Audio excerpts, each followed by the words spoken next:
Yes, man. Welcome to Lead Now. Come on. I think I'm a bit jealous. I think you're doing better than me, man. I do. But to our amazing audience, our audience will decide that. But I'm really impressed with that introduction. To our amazing audience back at home, welcome to another brand new episode. We got to do it together of Lead Now. Before we continue, I just want to apologize for the fact that Randy forced me to wear my golf shirt today. We're taking his biceps out, man. And for those, I hate golf shirts. For those who are watching, can you please comment below and tell us what you think of this amazing look that Anton has given us today? I'm saying thumbs up for the golf shirt, you know? You know what? Golf shirts show off my man boobs. I hate it. Well, let's just jump straight back into the show, all right? For those of you who don't know what this amazing show is all about, we cover all significant aspects around the concept of leadership. And in this series, we're covering the 21 Irrefutable Laws of Leadership by Dr. John C. Maxwell. Just in case you don't know who I am, I go by the name of Rendani Tshivhula, a.k.a. Randy, your number one MC. And I'm rolling with Anton. Finta. Come on. I love the round of applause because actually, you know what, it fades in nicely. So our audience members are doing a great job. But jumping straight into today's episode, we're covering leadership law number 8, the law of intuition. So Anton, what is the law of intuition all about? It's something that men apparently don't have. Oh, really? Women do. So you probably have heard about that little sixth sense they speak about. Yes. You know, that quiet little voice inside. Yes. Okay. Yes. Now, what it means that your feeling about something, your intuition about it, that sense of peace you have, will quite often guide your decisions. Okay. In other words, it creates a bias for decision making. And the law of intuition basically says that leaders look at the world with a leadership bias. Come on. In other words, instinctively, good leaders know whether this will be a good decision or not from a leadership perspective. Okay. So now what does this intuition affect the way one thinks? Yes. How? Where does intuition lie? Does it lie in your gut? Is the gut feel? Does it lie in your heart? Both. It lies in your brain, man.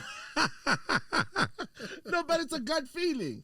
You know? No. You know you got that hollow feeling on your belly. So have you ever felt that? Yes. So when you're really stressed, it's like you get this hollow feeling. Something happens, Yeah. Now that is what we refer to as a gut feel. And quite often that relates to that sense of peace that I'm supposed to have. That's why they say the intuition relates to the sense of peace in your heart. Okay. You know, but it comes back to what's going on in your mind. So at the end of the day, your brain is what runs this unit, if I can put it that way, this whole body. Yeah. And we got to understand that we have to learn to control this better. Right. So in the Bible, you will read about the armor of God. Yeah. Okay. And the first item in the armor of God that we have to put on, I think it's Ephesians 6. Where he speaks about the armor of God, where he says, therefore put on the armor of God. Put on the helmet of salvation. That's the first point. So the helmet of salvation, it's something that my former secretary and I spoke about. You know, she used to say that in her family, they would have this saying of, you know, so before you leave the house, they will say, hey, are you dressed, puppy? Yeah. Right? So are you dressed? Have you dressed the armor of God? Yeah. Right. Yeah. And that's beauty. So the helmet of salvation is the first level of the armor of God. And a helmet, what does it do? It protects your head. So it protects your brain. It protects your thoughts. So in our family, when we pray in the mornings, we actually dress in the armor of God. And we say, Lord, put the helmet of salvation on our heads to protect our thoughts. Come on. Because I don't want a negative thought to penetrate my head. Yes. I want to have positive thoughts and a positive approach to life. That's the principle. So basically, what I'm saying is your intuition comes from your thoughts, from your thinking life. Okay, and the things that you put on your mind on are the things that you are going to really expend energy on. Okay. Right, you're a vendor, ne? Yes. Okay, now there's well, you're part vendor. Actually, Randy is like a half-breed. Okay. He's half vendor, half Zulu. I'm a Venzul. Yeah. Now, did you know that most Afrikaans people or most white people in South Africa are like that? Are they mixed? They're all mixed race. How? Right, so it's Which like two Germans and English and Dutch and yes, you know, French. It's like they were like all the different Western European unions came down to South Africa and they all intermingled. And then So, they came as one. yes, yeah. Yeah. But, okay, I'm off the tracks. But being a vendor now, there's an old vendor fable that you might have heard, Okay. where the grandfather tells his son, "My son, right, in life, you have a battle of between good and evil happening in your head. Okay, so it is like two lions fighting, a good lion and an evil lion, and they're busy fighting here in your mind. And then the grandchild asks the grandfather, so who wins? And the grandfather says, the one you feed. Come on. So the one you feed, the Tshivhula. thoughts you feed. You can give the audience again. Yes. You get the audience again. Tshivhula. That's a beautiful one. That's powerful. Yeah. So the lion you feed is the one that's going to win. The thoughts that you feed. So if you feed yourself with negative mindset the whole time, you're going to be a negative person. Yes. If you feed yourself with positive mindset, you're going to be a positive person. That is the principle. Okay. So my intuition stems from that. My intuition is thoughts that come from my mind. Yeah. That affects the way I make my decisions. I love that. And now we're all about leadership, you right? The School of Leadership, Lead Now. So how does this intuition affect my leadership as a person? What John C. Maxwell says is he says that leaders view the world through leadership glasses. You know, so imagine you wearing a pair of blue shades. Yeah. Then everything is going to look blue for you. Yeah. Right. So it's like a bias Yes. that I have that I look at the world at.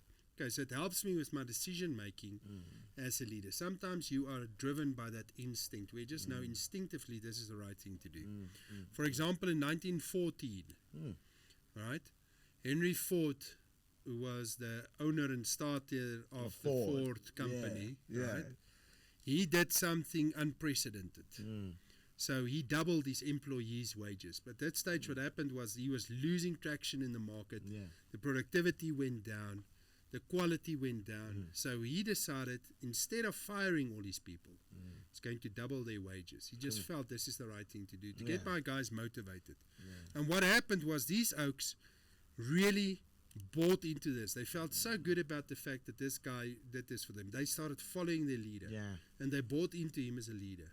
And within 5 years, right, the turnover of staff had dropped by a factor of more than 20. So people didn't leave there anymore. And the productivity more than doubled. So what happened was the people who were following became more loyal and more productive and more efficient. And his company boomed as a result of that. So you invest your people, that happens. That's what leadership's about. This guy knew it inside, and that's why he made that decision. You know, another example I want to give you, a lot of my examples are from the rugby field. So when I was in matric, I was fortunate enough to be the first team captain of my school. And we were playing one specific game against a school there in Pretoria. I'm not going to mention the school's names. But anyway, we were, that day was out there on their field, and the wind was howling. And they were playing with the wind, you know, in the first half. And at half time, I think we were down about 24-3 or something. You know, but for some reason, I just knew we had this game. So I just said to the guys at half time, relax, don't get stressed, don't worry about that scoreboard. We got this game. We know it, we could feel it. We felt we were in control, even though we were behind in the scoreboard. Eventually, we won that game 42-24. Come on. Understand? Because we just stuck to our guns, and it was a feeling. It wasn't based on concrete evidence. It was a feeling that we do as a leader. I like that. I mean, I love the fact that you made reference of it. But I want to take it back to that little voice inside. You know, I think every human being faces that and tends to get it. Sometimes it pops up from a safety angle, like don't take this journey, don't do this. You know, that gut feel. But what happens when you ignore that little voice? You get hidings. There are repercussions, that's serious repercussions. So many times in my life. You see, I'm an optimist, and I tend to expect the good the whole time. When I work with people, I think these people are good, and I expect them to deliver the good. And unfortunately, some people always disappoint you. Some people are not good. Some people are out there to be criminals and do whatever else. So what I had to learn over the years was to try to listen to my little voice. Yeah. But the fortunate thing about being married is you are in partnership with your spouse.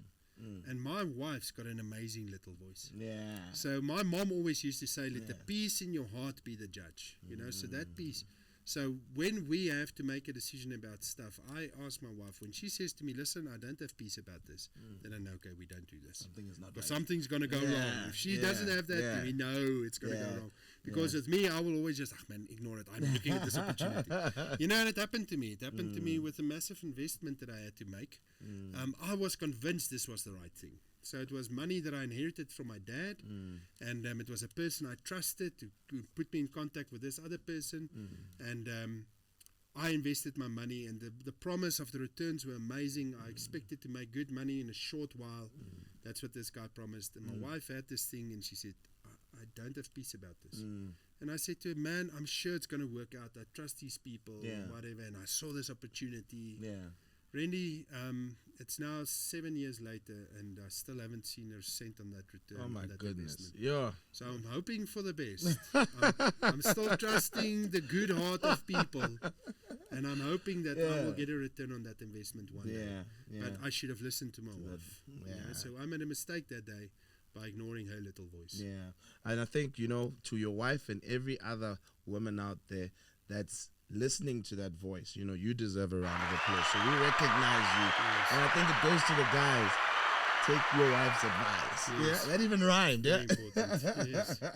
But just a reminder to our audience and everyone that's watching this, we're still unpacking the 21 Irrefutable Laws of Leadership by Dr. John C. Maxwell. I'm joined by Anton Fenta, my leadership guru, my mentor in leadership, and we're unpacking the law of intuition if you've just joined us. So we're about to wrap things up, but words of wisdom around the law of intuition to someone who really, you know, can connect with it. Trust your gut. Come on. Right. Yeah. So that feeling in your heart, that should really help you with your decision making. So you must trust it. You know, in the movie Braveheart, Yes. one of my favorite scenes in the movie of Braveheart is at the Battle of Stirling. Yeah. Where these Scottish guys arrive with all their war paint, and there's the blue, British on that side. Yeah. You know, and then eventually these blue guys charge onto these Scottish oaks. And there's, what was his name? The Braveheart guy. Yeah, I him. can't remember his name That now. guy. Yeah, that guy. Kevin Costner played the role, but I can't remember The name of the character. The name is right here. It'll pop it. It'll pop it. No, I can't remember him. Wallace. Wallace. William Wallace. Yeah. So William Wallace is standing there in front of his army. These oaks are charging on their horses. And he just stands here and he says to his guys, hold! Hold! And these guys are charging. These horses are coming. And these oaks are waving their swords. And these oaks are standing here, these Scottish. They got nothing, man. They've got like little shields, wooden shields. And they're standing like in a line. And now they're waiting for these oaks who are charging at them with their horses. You know, it's serious stuff. And it's getting intense. Hold! Eventually, when the horses are like 5 meters from them, he shouts, "No!" And then all these Scottish did was they picked up these on the floor. Wooden. Right, they were like these wooden stakes. And they just picked up, and then these horses drowned, and these guys killed. You know, and that for me was the law of intuition. He had to feel when to say now. It's in my heart. I gotta know. Okay, just wait. Now. And then we go. You know? Timing as well. It goes hand in hand with timing. It's about that feeling. You know, I've told this story before about that captain that I had at that one rugby team I coached, where this guy stood on the field the one day and I called for go for posts and he said no. You remember that one? That story? I've told it before. The reality is that captain followed the law of intuition. So he was the leader on that field and he knew we have these guys. So he felt it. You know, so even though we were behind by 2 points at that point in time, he felt that if we go for touch now, we're going to score a try. And they did, and they won the game. Okay, so that leader on that field to control that day. Okay, and that is what you want. You want leaders like that in your teams. 100%. And I would like to encourage you that's watching this right now to join us on an amazing journey. You know, let your intuition tell you to become a part of the School of Leadership, you know. And I think in summary, perhaps we can just tell them a bit more about that as we wrap up. Yeah, so the School of Leadership takes you on a journey to help you become the person you were created to be. So we don't take you on a camp and then think you're a leader. Nothing happens in a camp. Yeah. Okay, it's about the journey, the path we walk together over time, where we grow and we develop. Yeah. That's why we have a whole bunch of different courses, different types of camps, different events to help you grow and become a better human being. That is the purpose. Come on. And we would love you to get involved in that and to grow yourself. 100%. And just to wrap it up, thank you to Anton Venter for bringing his guns out with this golf shirt that he's wearing today. Come on, yeah. Until we do it again, thank you for joining us on Lead Now. We've hoped you've enjoyed this episode of Lead Now, proudly brought to you by the School of Leadership Africa. Please remember to follow us on our social media. You can find us on Facebook at the School of Leadership and also on Instagram, Twitter, and TikTok at SoulAfrica_ZA. Thanks for tuning in.